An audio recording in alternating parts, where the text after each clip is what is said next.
All right, let's talk about something we all feel. We live in this age of just constant distraction, right? The simple act of actually being here, in the moment, has somehow become this rare, powerful skill. So today, we're going to dive into what we're calling the architecture of presence. Basically, a blueprint for how we can build a more focused, more meaningful life. And this quote from Anthony DeMello, man, it just nails it, doesn't it? To look, you must be here. You're mostly somewhere else. I mean, how true is that? It perfectly captures that feeling we all know so well. You're physically in one place, but your mind? Oh, it's a million miles away. So what do we even call this state of being somewhere else? Well, the thinkers we're drawing from actually give it a name. They see it as really the core disease of modern life. They call it a peculiar poverty. And nope, this has nothing to do with money. It's that feeling you're sitting at the dinner table with your family, but your mind is already stressing about tomorrow's big meeting. Or you're standing on a sports field, but you're just replaying that mistake you made last week. Your body's there, sure, but your mind, your actual attention, it's gone. Okay, so if that's the disease, what's the cure? You might think it's some complicated technique or a secret life hack, but it's not. The answer is actually incredibly simple. The cure is just presence. You know, there's this great little parable that really brings it home. A student asks a master, "Where can I find enlightenment?" The master just says, "Here." The student then asks, "When?" And the answer? Now. But here's the kicker. The student asks why they don't experience it, and the master says, "Because you do not look." See, that's the whole thing. Presence isn't some far-off destination you have to journey to. It's right here, right now, just waiting for us to pay attention. And look, this isn't some floaty, mystical concept. Let's make it real. Think about a top-tier soccer player. Their presence is a totally practical, high-stakes skill. They're constantly scanning the field. They know where the ball is, where their teammates are, where the other team is, all at once. An athlete who's stuck in their head, thinking about the last mistake they made, they're basically just a ghost wearing a jersey. They're not even really on the field. So where do you even start with all this? I mean, before you can do any of the mental work, you have to get the foundation right, the physical foundation. And what we found is pretty clear on this. The single greatest factor in our long-term happiness, it's not some fancy technique. It's just quality sleep. Seriously, that's the first, most essential step to getting back into your body and back into the present moment. Okay, so now that we've got the foundation, let's see where this goes. Once you're actually present, how do you take that and use it to become the person you want to be? Well, the answer is all about action. I mean, Aristotle figured this out over 2,000 years ago.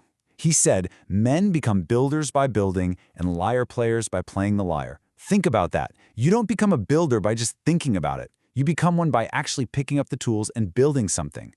Our identity isn't about what we intend to do, it's about what we do over and over again. The action has to come first. And this is really the modern version of that same idea. So often we get it backward, right? We try to think our way into acting differently. We tell ourselves, I'll do it when I feel more confident or when I feel ready. But what researchers like Jerry Sternin discovered is that the opposite is true. It is so much easier to act your way into a new way of thinking. Confidence isn't something you need to start, it's something you get from starting. Ah, the famous 10,000 hours. We've all heard this number, right? And it's famous for a good reason. It's the kind of commitment it takes to truly master something. But hold on, it's not just about punching a clock for 10,000 hours. As author Robert Greene points out, the key word here is concentrated practice. We're talking about focused, deep work. This is the amount of time it takes for your brain to literally rewire itself, to undergo a real change, where you can start being creative and playful with the skill. Just going through the motions, distracted, that doesn't count. See, it always comes back to being present. So this all leads to a really powerful and, yeah, maybe a little uncomfortable question from Coach Dan John. And I want you to actually take a second and think about this. First, look at your goals, the big things you want to achieve. Got them? Okay. Now, look at your behavior, like what you actually did today and yesterday. Do they match up? Honestly? Just sitting with that question is a practice in itself. All right, so we get it. The path is presence and practice.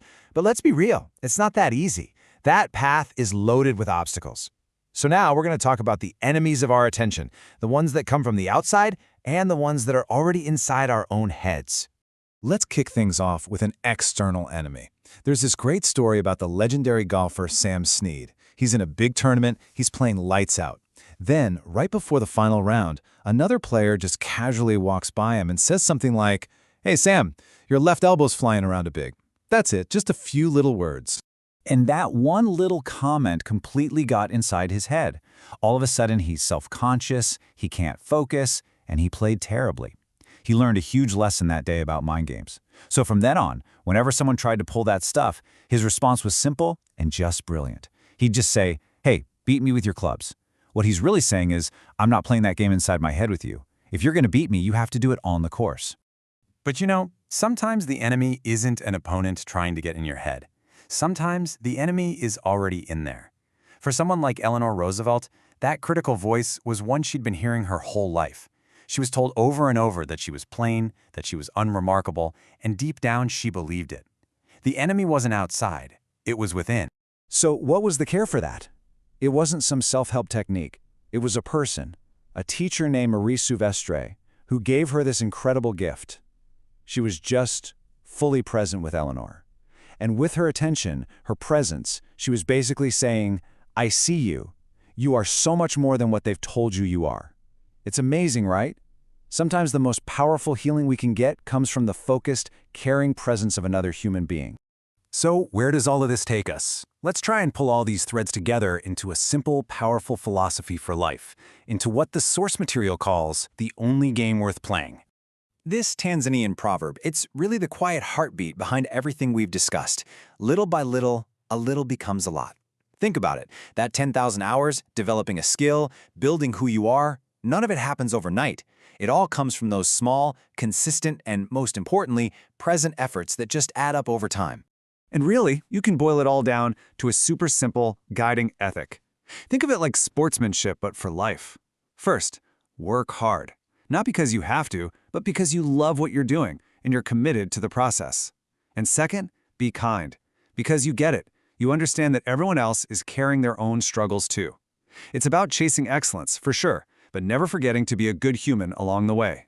And let's finish with this beautiful thought from Robert Louis Stevenson. He says, "Wisdom really begins with that quiet inner work of figuring out what you truly love. Not what society tells you to love, not what you think you're supposed to love, but what genuinely, truly gets you excited. Because really, to get to the end of your life, to still know what you like, and to still be fully present when you're doing it, well, isn't that pretty much the definition of a life well lived?"